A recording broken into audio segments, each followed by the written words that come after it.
우리 이렇게 했으면 좋겠습니다. 깨어 있읍시다. 또 한 번 더 인사할까요? 어린아이와 같아집시다.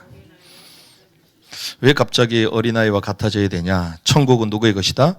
어린아이와 같은 것이다. 어린아이. 시간이 지나면 지날수록 우리는 어렸을 때 그렇게 생각했어요. 나이가 들면 성숙이 되고, 그리고 신앙생활의 경륜이 높아지면 정말 최고의 영광스러운 그런 성숙된 사람이 되겠구나 생각했는데, 주님은 그렇게 말씀 안 하셨어요. 천국은 누구의 것이다? 어린아이와 같은 것이다. 왜 그러냐? 나이가 들면 들수록 신앙생활을 많이 하면 할수록 세상 염려가 더 많습니다. 세상 염려가 더 많아. 그래서 어렸을 때는 못 모르고 믿고 아멘하고 막 행하잖아요. 그게 주님이 원하시는 거예요. 그런데 시간이 지날수록 머리가 복잡해져. 시간이 지날수록 걱정거리가 많고 염려거리, 계산이 많아. 그러니 그런 자들이 왕국에 들어갈 수 있어요? 들어갈 수가 없는 겁니다. 그래서 우리가 더욱더 순수한 말씀을 사모하고 어린아이와 같은 그런 심령을 해보게 될 줄 믿습니다. 그래서 오늘 두 번째 휴거인데요. 휴거에 대한 말씀을 쭉 나누고 있는데, 감사하게도 이 말씀을 이제 사모하는 분들이 여기저기서 일어나는 것 같아요.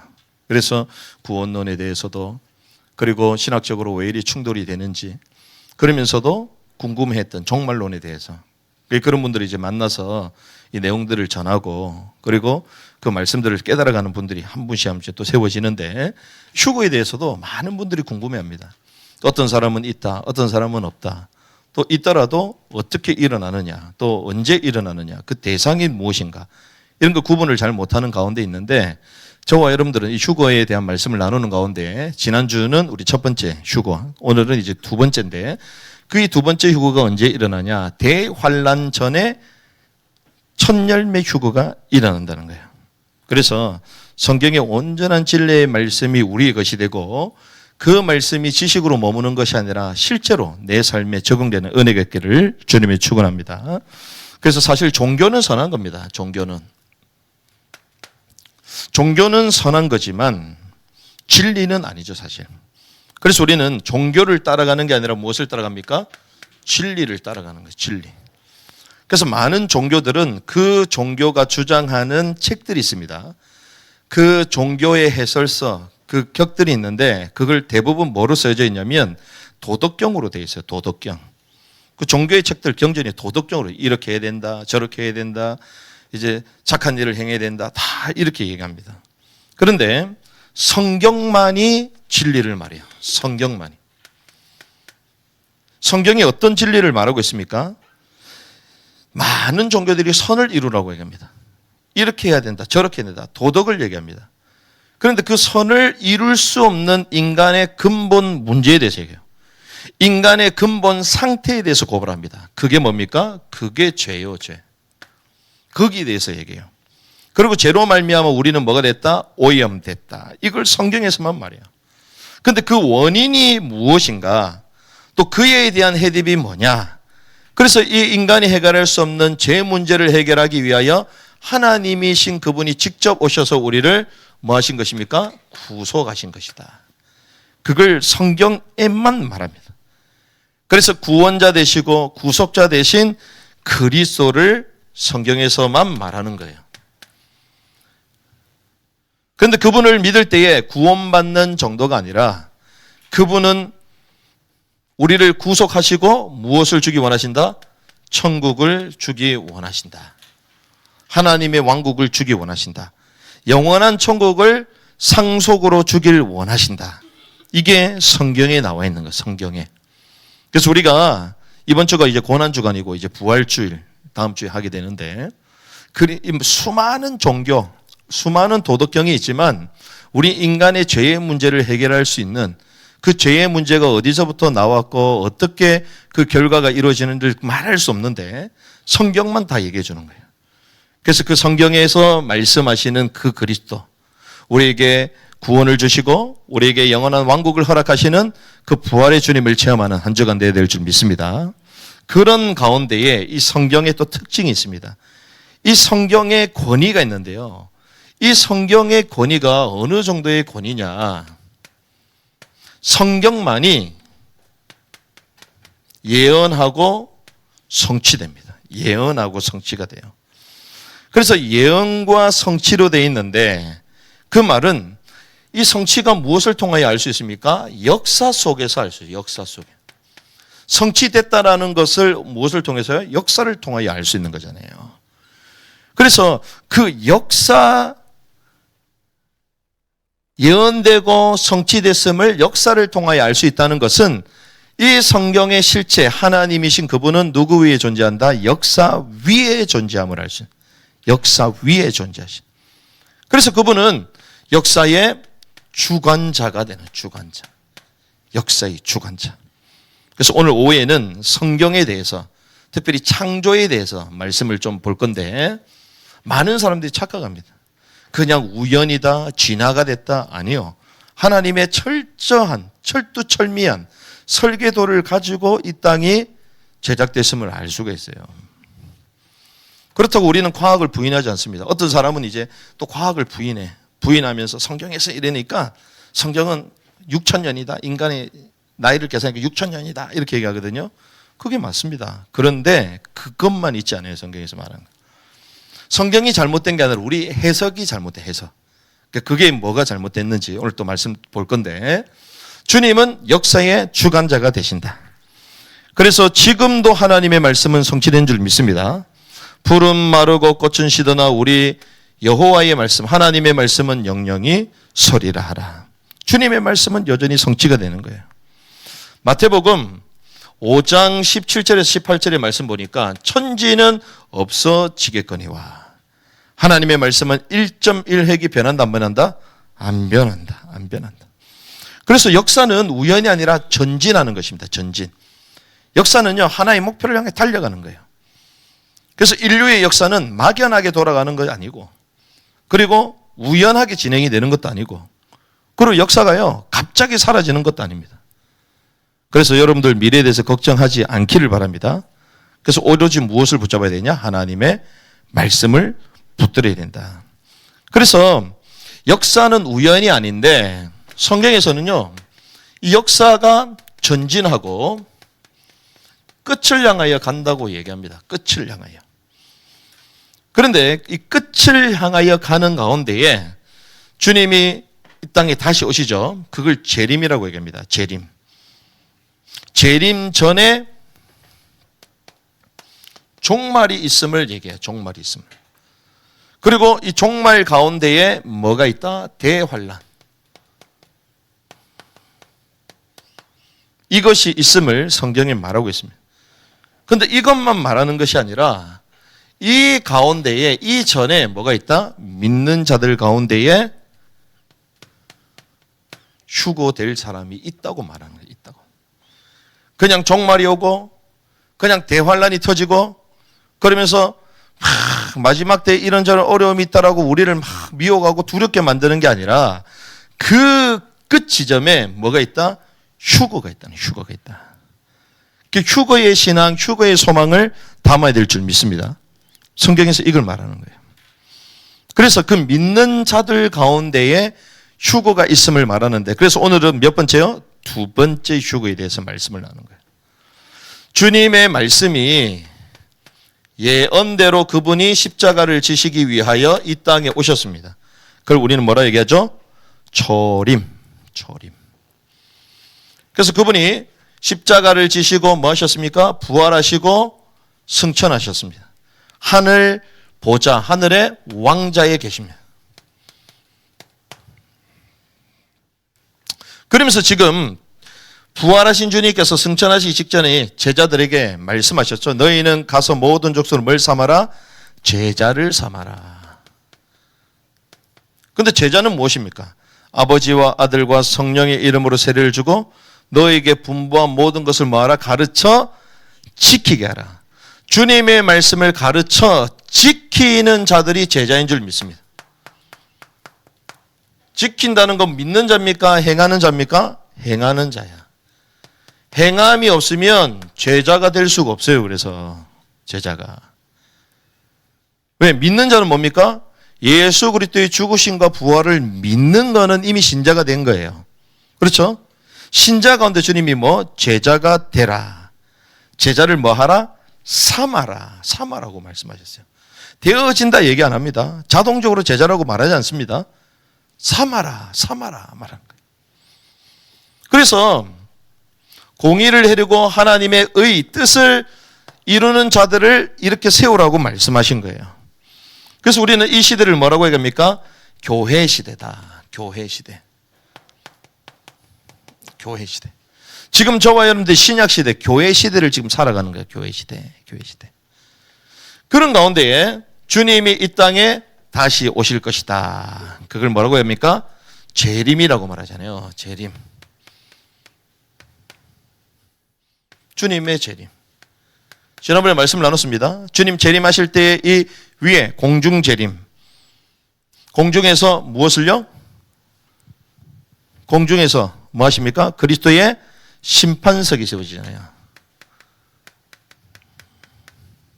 고린도서 5장 10절. 그러면서 주님이 지상 강림하십니다. 그렇죠? 그래서 이 땅에 뭐가 만들어지죠? 세워지죠? 천년 왕국이 이루어지는 거예요. 그리고 1000년이 지나고 난 이후에 이제 새 하늘과 새 땅. 최종적으로 구원의 완성, 새 예루살렘이 하늘에서부터 아래로 내려오매. 성경이 이렇게 말하고 있습니다.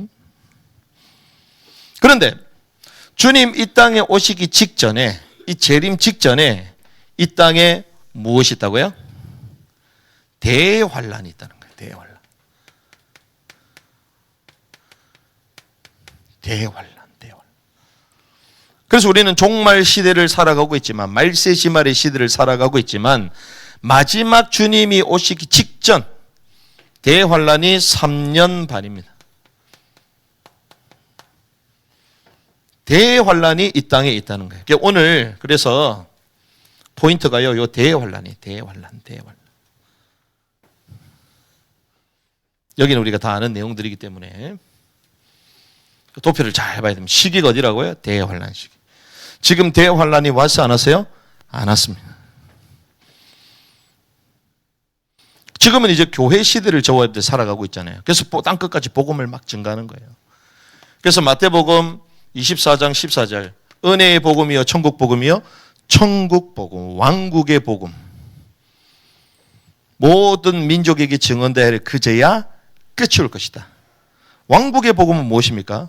은혜의 복음이 아니에요. 은혜의 복음은 예수를 믿음으로 말미암아 구원받는 것이고, 왕국의 복음, 이 왕의 복음은 무엇입니까? 왕국의 복음은 무엇을? 이 왕국은 침노하는 자의 것이다. 천국 복음이 무엇입니까? 천국 나더러 주여 주여 하는 자마다 다 들어가는 것이 아니요, 아버지의 뜻대로 행하는 자만 들어간다. 무슨 말입니까? 하나님 왕국은 의와 평강과 희락, 공의의 왕국이기 때문에 공의로운 삶을 준비한 사람, 공의. 하나님의 법대로 살아가는 신부를 일으키는 천국 복음이에요. 신부를 일으키는. 그 신부들이 무엇을 입고 있습니까? 성도들의 옳은 행실, 세마포. 그래서 이 복음, 이 왕국 복음이 증거되어 그제야 끝이 온다. 왕국 복음이 증거되는 거예요. 이 왕국 복음은 신부를 만드는 제자를 만드는 복음이에요. 그렇죠? 죄송합니다.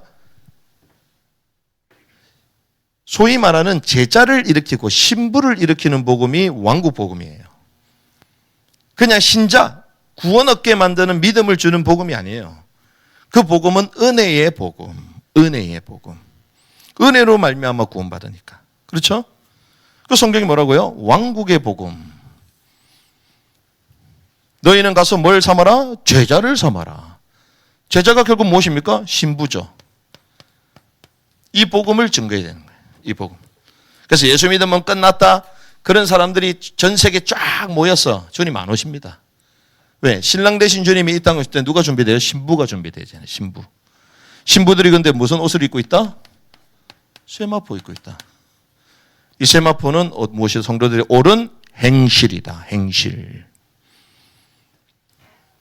그래서 이 비밀을 땅끝까지 증가할 때 끝이 온다는 거예요. 그런데 인류 역사가 쭉 진행이 되고 있습니다. 그런 가운데 마지막 이제 대환란 딱 시대가 오는데, 이 대환란 시대는 어떤 시대입니까? 다음 주 더 구체적으로 말씀 나누겠지만 적 그리스도 세계 지배체됩니다. 이 말은 전 세계가 하나가 되는, 전 세계. 소위 말하는 디지털 전체주의 유토피아 시대가 딱 도래됩니다.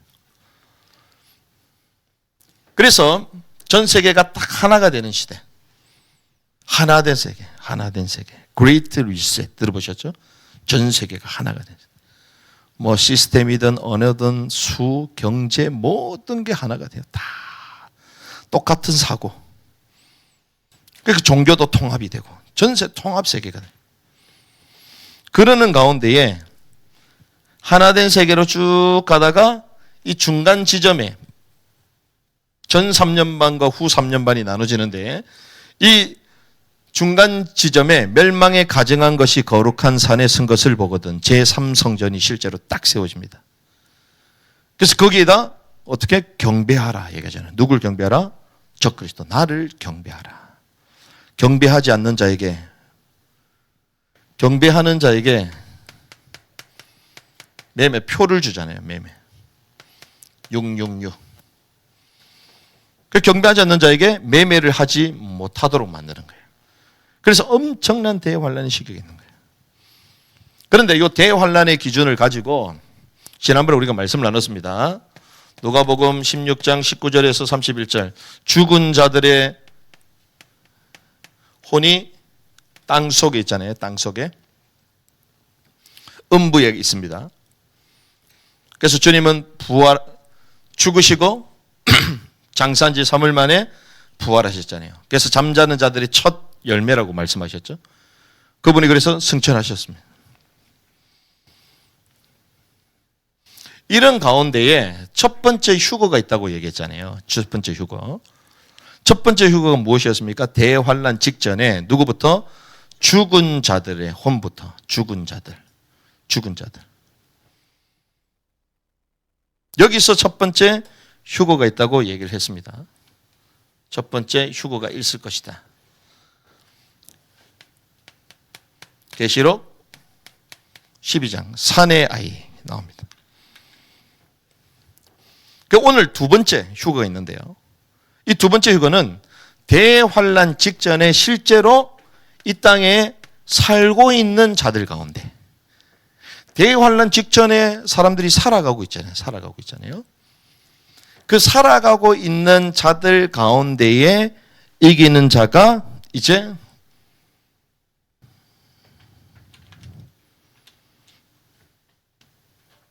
두 번째 휴거, 대환란저 첫 열매로 휴거가 됩니다. 이게 계시록 14장에 나와요. 14장.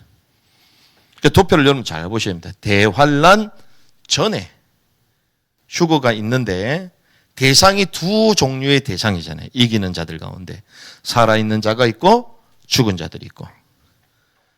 그런데 산자가 죽은 자들보다 앞서지 못하리라.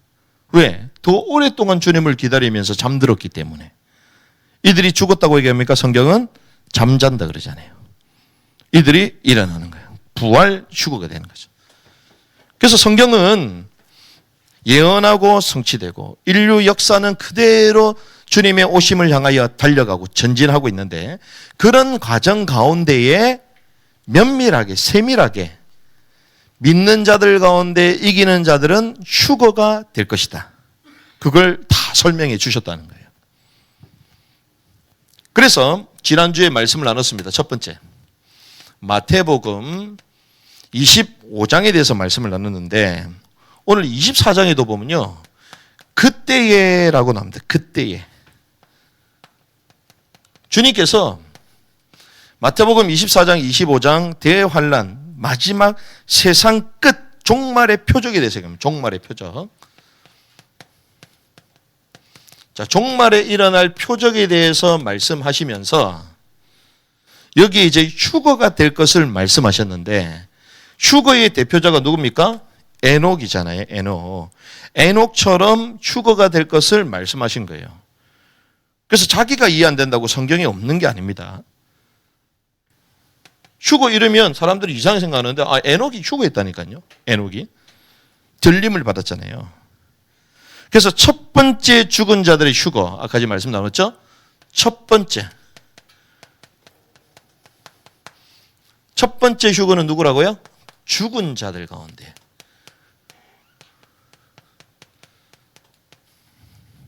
죽은 자들 가운데에 부활 휴거가 있는데, 특별히 계시록 12장에 누가 나온다고요? 사내 아이. 그래서 지난번에 말씀을 나눈 것입니다. 이 사내 아이는 무엇입니까? 교회 가운데에 이기는 자. 누가 사내 아이를 낳죠?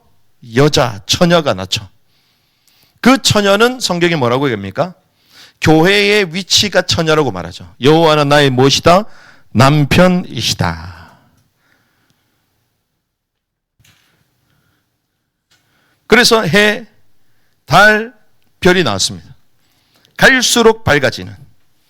그 별은 누굴 얘기했습니까? 12 구약 시대를 말이죠. 구약 시대, 족장 시대. 족장 시대에 그리스도의 빛이 비쳤습니까? 비추지 못해요. 아주 흐린 빛이에요. 흐린 빛. 그 희미한 언약을 붙잡고 승리의 길을 갔던 족장 시대 사람들을 말하는 거예요.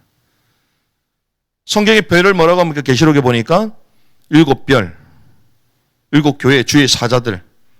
그 시대의 빛을 비추는 옳은 대로 인도하는 안내자들, 이기는 자들을 말하잖아요. 그 다음에 달이 나오죠. 조금 더 밝습니다. 모세에서부터 모세가 율법을 받고 난 이후 신약시대 전까지 율법시대. 율법을 오실 자, 그리스도의 그림자. 그렇죠? 갈수록 복음이 밝아지는 거예요. 마지막 해가 나오죠. 해는 무엇입니까? 치료하는 광선, 공의로운 해, 그리스도. 그리스도가 이미 오셨어요, 이 땅에. 신약시대를 말한 거예요. 그래서 전 시대의 교회를 여자로 보는 거예요, 여자. 그가 아이를 낳는데 어떤 아이? 사내 아이, 여자아이가 아니라 강한 아이, 사내 아이, 강한 아이. 여자는 자궁, 생산하는 잉태하는 그렇죠? 그 무엇을 잉태되냐? 사내 아이, 강한 아이. 교회는 그래서 제자를 이기는 자를 낳아야 될 줄 믿습니다. 그래서 계시록에 이기는 자. 왜? 패배하는 자가 워낙 많으니까 이기는 자. 여러분들의 신앙, 특별히 이번 한 주간 이기는 삶 되어야 될 줄 믿습니다. 패배하는 한 주. 그럼 돼요, 안 돼요? 이기는 주 돼야지. 승리의 계가를 불러야지. 성경에 그걸 다 말하는 거예요. 그러면서 거기만 나온 게 아니라 마태복음에 여기서 본문에 25장에 누가 나오죠? 열처녀 비유가 나왔죠. 열처녀. 그래서 성경은 이제 두세 증인의 법칙, 두세 군데 그걸 조명한다는 거예요. 그 의미들이 다 숨어 있다는 거예요. 여기에 열처녀가 전부 다 신랑을 기다렸어요. 그 말은 전부 다 신자다. 그리고 전부 다 졸았다. 전부 다 뭐 했다? 죽었다는 거야. 주님을 기다리면. 그런데 신랑이 오셨는데 뭐가 없다? 기름의 양이 차이가 난다. 등도 가지고 있는데. 등의 역할이 뭡니까? 불을 밝혀야 되는 거잖아요. 그럼 뭐가 있어야 되죠? 기름의 양 많이 있어야 되잖아요. 근데 기름이 없었던 것도 아니야. 미련한 처녀는 기름 양이 적었어. 그렇죠? 그러니 불을 밝힐 수 있나요? 밝힐 수. 기름의 양이 많으니까 등을 계속 피워둘 수 있는 거잖아요. 그래서 무엇을 얘기합니까? 성령의 실체가 되게 하라. 성령의 충만함이 실제가 되게 하라. 실제가 되어야 될 줄 믿습니다. 꺼지고 다시 또 켰다가 꺼지고. 그런 사람은 주님 앞에 칭찬받을 슬기로운 처녀가 못 돼요. 휴거될 수 없습니다.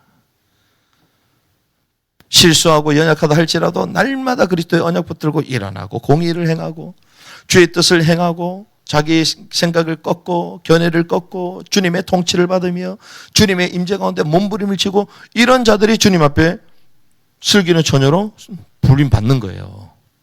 성경에 그걸 말하는 것입니다. 그래서 열처녀 가운데에 지혜로운 처녀 5 나오잖아요. 그래서 왜 사내 아이냐? 세상을 향해서는 뭐가 되라? 군사가 되라. 그래서 사내 아이요, 사내 아이. 그렇죠? 교회는 세상을 향하여 뭐가 돼야 됩니까? 전통함이 돼야 되는 거예요. 그렇죠? 또 반대로 신랑 되신 주님에게는 뭐가 돼야 되죠? 신부가 돼야 돼요. 그래서 열처녀로 나오는 거예요. 처녀. 두 성격입니다. 세상을 향하여는 어떻게 해요? 군사가 되고, 주님을 향하여는 뭐가 되라? 신부가 되고. 그래서 이 사내 아이가 휴거되니까, 하늘로 올라가니까 하늘에 뭐가 터진다? 전쟁이 터진다. 그래서 악한 사단의 권세, 그 천사 3분의 1이 그곳을 잊지 못하고 땅으로 떨어지잖아요. 그러면서 뭐가 터지는 거예요? 대환란. 여기 다 연결이 되는 거예요.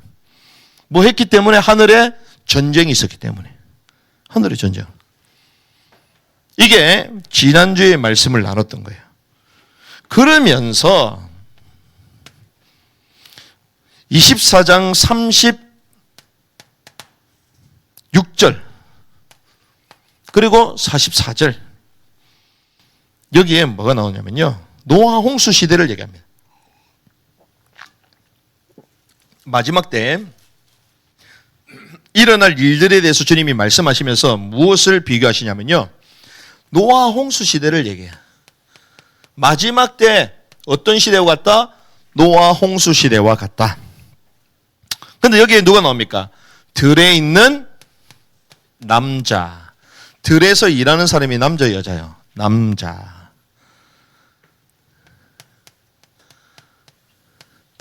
그리고 집에서 맷돌 가는 자가 나오는데, 맷돌 남자가 그래요? 여자가 달아요? 여자. 여자가 나오는 거예요. 열처녀가 나왔고, 들에 있는 사람이 나왔고, 맷돌에 있는 남자가 나왔죠. 총 몇 명? 12명. 12.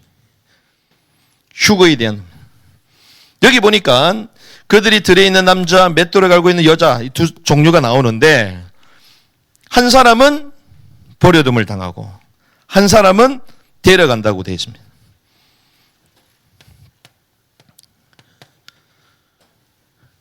shall be taken 이렇게 되어 있어요. shall be taken. 데려감을 당한다. 데려간다.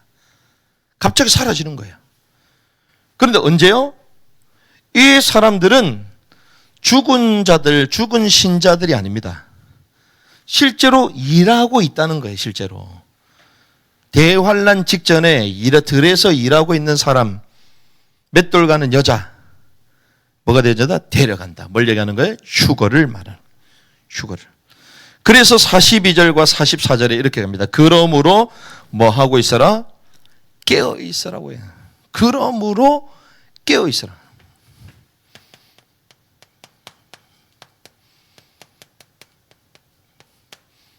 성경이 그렇게 얘기하는. 그리고 그러므로 깨어 있고, 또 그러므로 뭐 하고 있으라? 준비하고 있으라. 준비하고 있으라. 이렇게 말씀하시는 거예요. 어디예요? 22장 42절 그리고 44절. 실제로 얘기가 마태복음입니다. 그러면 이 마태복음에서만 나오는 게 아니라 이게 어디서 나온다고요? 계시록에서 나온다는 거잖아요.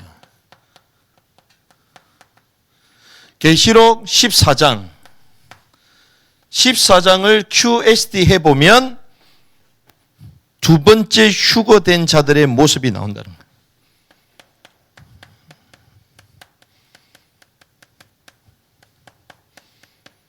이게 엄청난 신학적인 내용처럼 보이지만 사실은 또 그렇지가 않아요. 그냥 성경에 있는 그대로예요. 성경에 있는 그대로.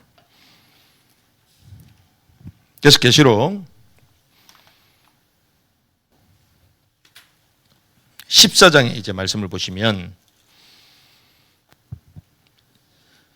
1절에 이렇게 되어 있습니다. 내가 보니 보라 어린 양이 시온산에 섰고, 그리고 그와 함께한 뭐가 있다? 14만 4천이 서 있는데 그들의 이마에는 어린 양의 이름과 그 아버지의 이름을 쓴 것이 있더라 얘기합니다. 자, 어디 서 있다고요? 시온산에서. 어린 양의 시온산. 그런데 이들이 뭐가 됐다? 휴거가 됐다. 휴거가 됐다. 그거를 오늘 이제 본문을 통하여 우리가 알 수 있습니다. 4절에 보니까 어린 양이 어디로 가든지 따라가는 자며 사람 가운데서 속량함을 받아 어떻게 처음 익은 열매로 하나님과 그의 어린 양께 속한 자들이다. 첫 열매로 속량함을 받아 처음 익은 열매로 하나님과 어린 양에게 속한 자들이다. 성경이 말하고 있죠. 자, 이걸 이제 하나씩 QST 하는데요. 자, 첫 번째. 자, 이들이 누구냐? 14만 4천 이들이 누구냐? 땅에서 속량함을 입었다고 얘기합니다. 속량함을 입었다. 3절. 땅에서 속량함을 받았다. 그렇죠? 자, 땅에서 속량함을 받은 사람이 누구예요? 구약이요? 신약이요? 신약의 성도. 그렇죠. 신약의 성도잖아요. 자, 무엇을 아버지와 어린 양의 이름. 누굴 얘기합니까? 신약의 성도들. 아버지라고 감히 누가 부를 수 있습니까? 그렇잖아요. 아버지와 어린 양. 이게 누구죠? 신약이잖아요. 신약. 신약의 성도를 말하는 것입니다. 왜 그러냐? 왜? 그 이름, 그 어린 양의 이름과 그 아버지의 이름을 쓴 것인데 그의 아버지의 무엇을 닮았기 때문에? 성품을 닮았기 때문에. 그래서 그들의 이름을 딱 쓰고 있는 거예요. 성품을 닮았기 때문에. 이건 이제 적극적인 면이죠. 적극적인. 이들이요, 이 땅에 살면서 주님의 그 공도를 행했던 사람들이에요. 그러니까 아버지의 성품, 그 행위가 그대로 그들에게 있는 것입니다. 호칭. 그들의 호칭에 따라서 아버지라고 부르죠. 아버지. 그 말은 하나님의 무엇이다? 그들은 자녀다. 하나님의 자녀라고 불린다. 구약에서 그래 불립니까? 신약에서 불립니까? 신약에서 불리잖아요. 그리고 그의 관계가 어떻습니까? 어린 양과.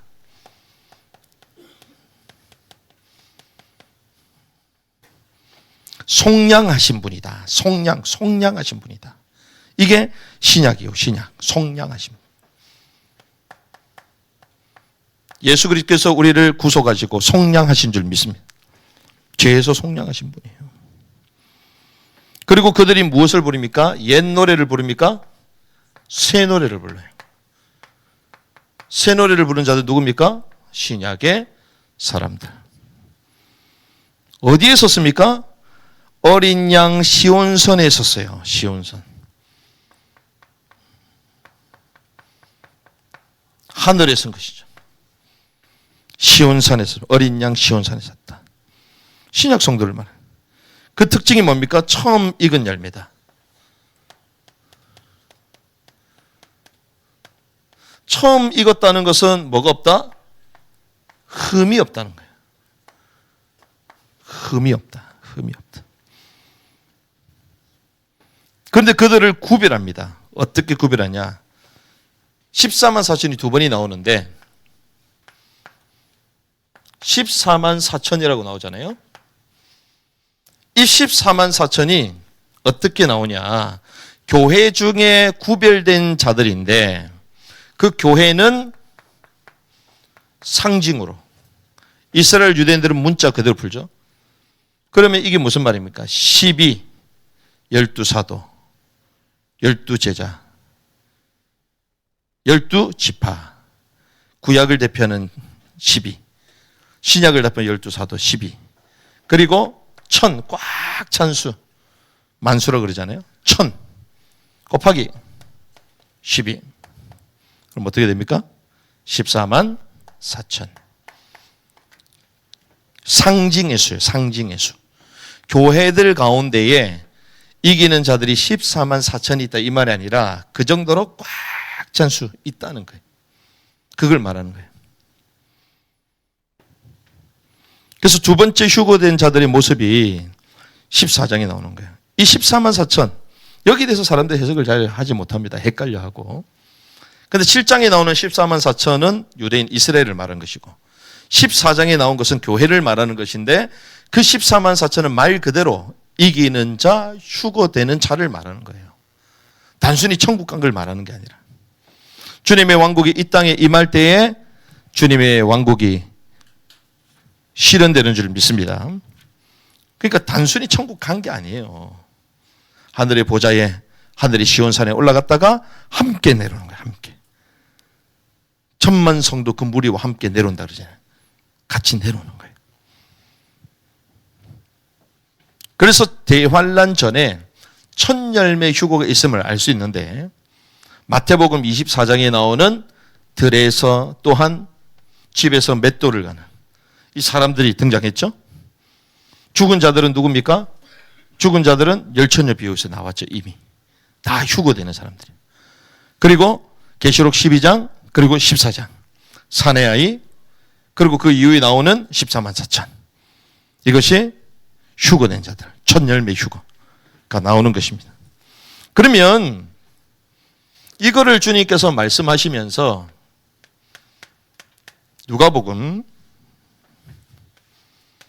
21장 34절에서 36절 오늘 말씀 주셨습니다.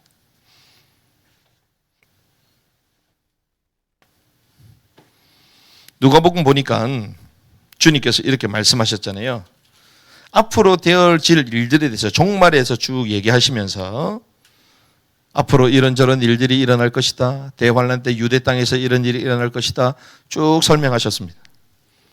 그러면서 21장 34절에 너희는 스스로 뭐하라?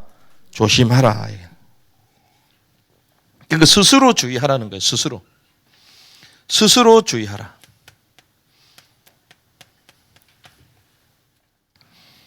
특별히 뭐라고요? 방탕함, 술 취함, 생활의 염려. 생활의 염려. 방탕함, 술 취함, 그리고 생활 염려로 마음이 어떻게 된다고요? 마음이 어두워지고 마음이 둔해진대요. 마음이 둔해진대. 마음이 둔해지니까 방탕하고 술 취한 가운데 있고 계속 염려하는 거예요. 마음이 둔해지니까. 그런데 주님은 뭐라고 말씀하세요? 35절. 이 날은 온 지구상에 거하는 모든 사람에게 임하는데 36절. 이러므로 너희는 장차 올 이 모든 일을 능히 뭐하고? 피하고. 이걸 뭐 얘기합니까? 대환란을 말하는 대환란. 대환란 때 오는 것을 뭐 해라? 피하라. 피할 수 있다. 피하고. 그리고 인자 앞에 서도록 뭐 해라? 항상 기도하며 깨우치라는 거예요. 자, 누구 앞에 서도록? 인자. 자, 이것을 피하고 누구 앞에 서도록? 인자 앞에. 자, 대환란을 피하고 인자 앞에 서도록. 계시록 14장. 그렇죠. 이걸 피하는 순간 어떻게 돼야 돼요? 피하려면 휴거돼야 되잖아. 그렇죠. 휴거돼서 누구 앞에? 인자 앞에. 시온산 어린 양. 어린 양 옆에 누가 서 있다고요? 14만 4천. 서 있어야 되잖아. 주님이 그걸 원하신다는 거예요. 대환란을 피해라.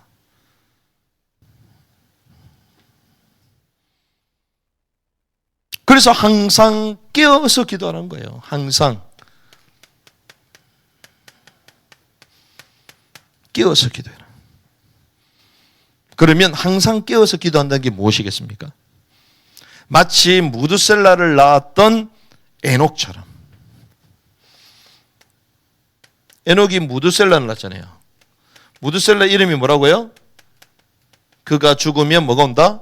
종말이 온다. 그러니까 자기 아들 무드셀라를 생각할 때마다 뭘 생각했어요? 종말. 쟤는 종말이다. 종말. 제가 죽으면 이 땅이 종말이 온다. 그럼 얘가 살아있을 때가 기회구나. 살아있을 때 동안 나는 어떻게 된다? 깨어있어야 된다. 그래서 에녹이 그때부터 하나님과 뭐 했다고요? 동행했다. 하나님과 동행. 그 전에는 모르겠습니다. 근데 하나님과 동행했다는 거예요. 그러면서 우리가 그럼 이거 몰라? 아는데. 그렇잖아요. 우리가 아는데 이거 왜 모르겠어 우리가. 근데 주님은 더 우리에게 한 가지 더 말씀하시는 거예요. 그게 뭐냐? 늘 기억할 게 있습니다. 자, 깨워서 기도하라고 깨워라 그랬잖아요. 기억해야 되잖아요. 부드셀라 그가 죽으면 종말이 온다. 아, 종말이다. 깨워서 기억합니다. 아, 그렇지. 종말이 온다. 아, 그가 죽으면 종말이 온다. 깨어 있어. 기억해. 근데 한 가지 더 있어요. 하나님과 동행했다 그럽니다.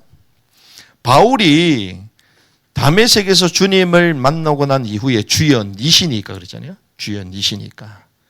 네가 핍박하는 예수다. 예수님을 그때 인격적으로 만납니다. 그렇죠.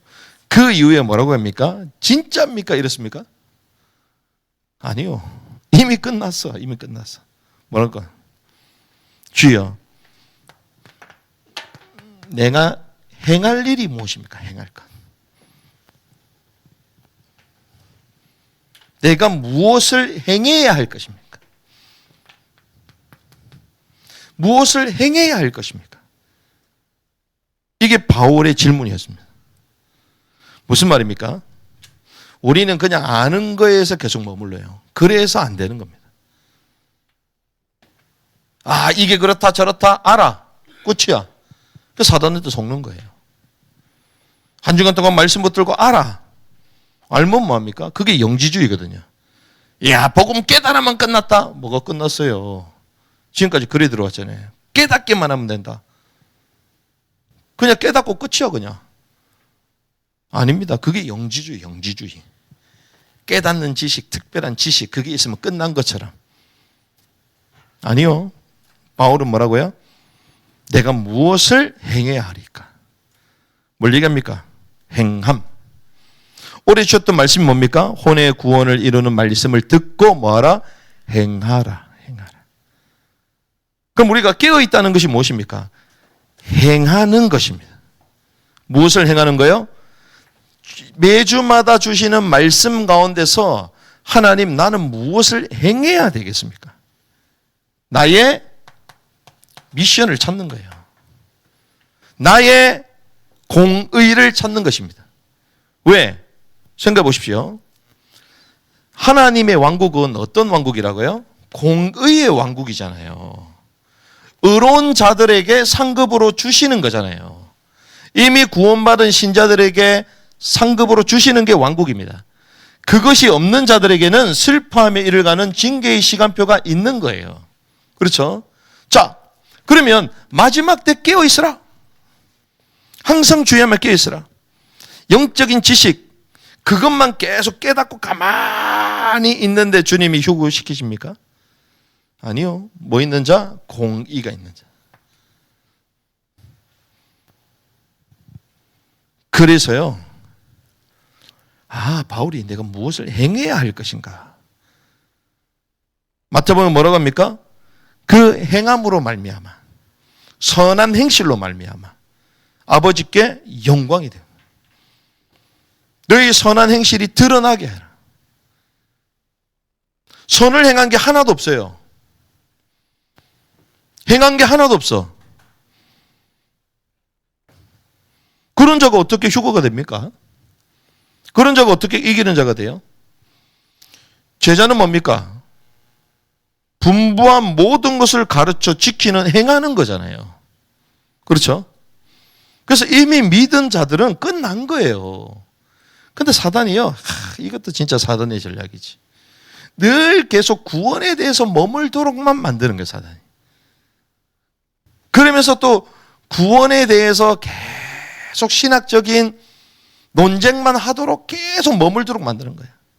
구원 탈락이냐? 구원 아직 못 받은 것이냐? 한 번 건 영원한 구원이냐? 계속 거기만 머물도록. 예수를 주라고 고백하는 자들마다 이미 구원받은 하나님의 자녀인 줄 믿습니다. 그럼 우리에게 뭐요? 행할 것, 행할 바. 세상 염려, 방황하고 술 취하고 그럴 시간이 없어요. 염려할 시간이 없어요. 주여 나는 무엇을 행하리까? 그래서 바울이요. 자기의 전 삶을 다하여 온몸을 전제로 전제로 부음받은 의의 병기가 되도록 자기 삶을 온전히 헌신했잖아요. 하나님 그걸 원하시는 거예요. 그래서 그런 자들이 대환란 전에 뭐가 된다? 휴거되는 거예요. 이미 주님 오시기 직전에 이 땅을 몸을 벗은 죽은 혼들은 계시록 12장에 산의 아이로 또 휴거되는 거예요. 부활돼서 휴거가 되는 거죠. 부활돼서. 그렇죠. 은밀하게 말하면 계시록 14장은 부활이 필요 없죠. 왜? 살아있으니까. 바로 휴거가 되는 거죠. 주님이 이 땅에 승천하실 때 어땠습니까? 영으로 승천하셨어요? 아니요. 부활하셔가지고 하늘로 승천 올라가셨잖아요. 그래서 두 번째 휴거, 대환란 전의 첫 열매 휴거. 우리가 이렇다 저렇다 그걸 넘어서서 우리가 실제로 이 주역이 되어야 될 줄 믿습니다. 그러려면 뭐가 있어야 되죠? 항상 깨어있고 준비하고 있어야 되는데 그것이 영적인 지식에만 머무르는 것이 아니라 실제로 공의를 행하는 것입니다. 실제로 하나님의 법도를 지켜 행하는 제자의 삶을 살아가는 거예요. 그래서 바울처럼 내가 무엇을 해야 될 것입니까? 그래서 바울이요, 율법도 다 지켜. 율법을 폐기한 게 아닙니다. 절기를 다 지켜요. 왜? 그것이 유대인들이 실족이 되지 않아요. 구원의 방편으로 한 게 아니에요. 구원의 방편으로. 그러면서 어떻게 합니까? 선을 적극적으로 행하고 복음을 선포하고. 그렇죠? 이게 바울의 삶이었어요. 그래서 자기의 유익, 욕심 다 내려놓고 자기도 호의호식하고 싶지 않았겠어요? 다 내려놓고. 죄송합니다. 바울은 뭐 좋은 시기 안 차고 싶었겠나? 바울은 좋은 벤츠와 같은 그 시대의 최고의 말을 타고 다니고 싶지 않았겠어요? 그게 혼의 생명이거든. 그런 것도 혼의 생명도 다 포기하고 세상의 육신의 정욕 다 포기하고 오로지 그의 왕국과 그의 의를 위하여 자신의 몸을 전제로 들어가면서 살아갔던 거예요. 이게 바울이. 그래서 우리는 이제 행할 것을 찾아야 됩니다. 혼의 구원을 이룰 말씀을 듣고 행하라 말씀하시는데 이미 구원받았기 때문에. 이걸 이제 개혁주의에서는 뭐라고 얘기하냐. 개혁주의는 구원의 서정 이렇게 얘기해요. 구원의 서정. 그게 뭐 틀린 말은 아니지만 그렇다고 정확하진 않습니다. 하지만 그 과정은 같은 거예요. 과정은. 구원 이후에 우리가 선을 행하면서 공의를 행하면서 변화되어지고 성장되고 성숙되는 그 과정은 똑같은 거예요.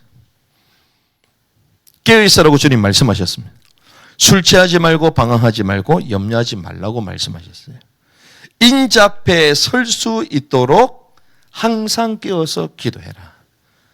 그래서 우리가 말씀을 깨닫는 정도를 넘어서서 그 말씀을 붙들고 내가 행할 것이 무엇입니까? 하나님의 의를 드러내기 위하여 내가 진정 무엇을 해야 되겠습니까? 그 미션을 찾고 행하는 복된 한 주간이 되기를 주님의 이름으로 축복합니다.